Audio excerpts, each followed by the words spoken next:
Today we're taking a look at the operations of our Uniview DVR product line. This video will apply from our 4-channel model all the way up to our 128-channel model. We're going to be demonstrating basic system operations as well as playback and video exporting. The first thing we're going to want to do is log into our DVR. So grab your mouse, click on one of the cameras, and then click on any one of these icons across the bottom. Will get you started with the menu. I'm going to choose on the audio because it's the most unused icon, and this is going to bring up a box where we can enter the pattern. This pattern should have been given to you at the time of installation.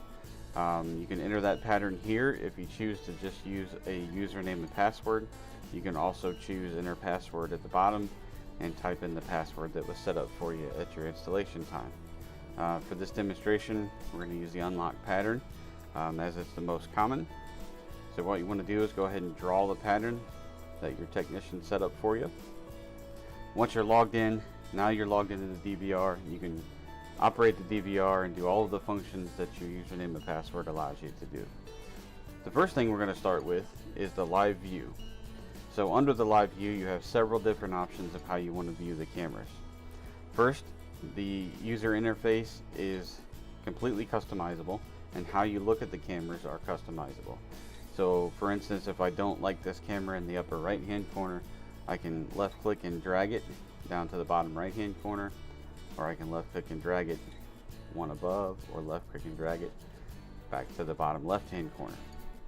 Once you drag your cameras in the locations that you want them, it will save them in that configuration, and every time you come back it will be in that same configuration, even if it loses power and restarts.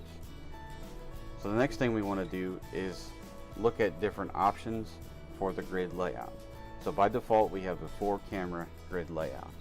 If I want to see something different, I can right click and choose multi-window, and from here I can choose 6 windows, I can choose 8 windows, I can choose 9 windows is the last one. But in this mode I can also left click and drag the cameras into any position that I want them on the screen. Once you get the cameras where you want them on the grid, it will save them. You don't have to do anything else different. It will save them in that pattern. So even if the DVR loses power and restores, it'll come back to where you had the camera saved.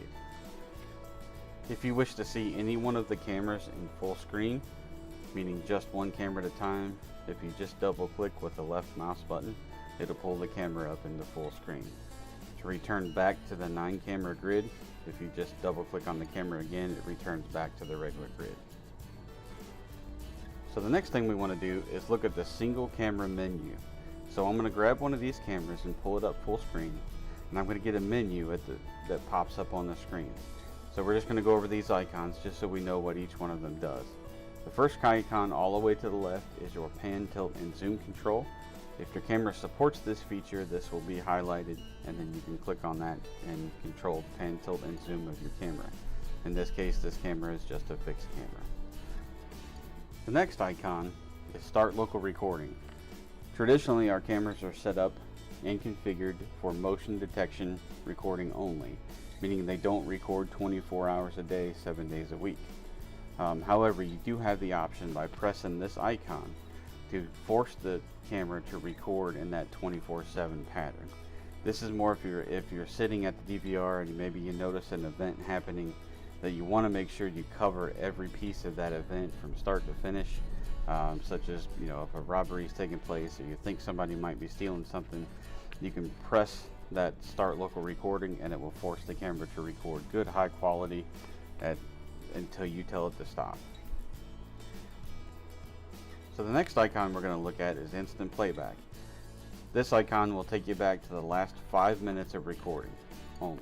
So it's a quick way to get, should you think something may have happened or you think something may have disappeared, you can click on this icon and watch just the last 5 minutes of video that's been played.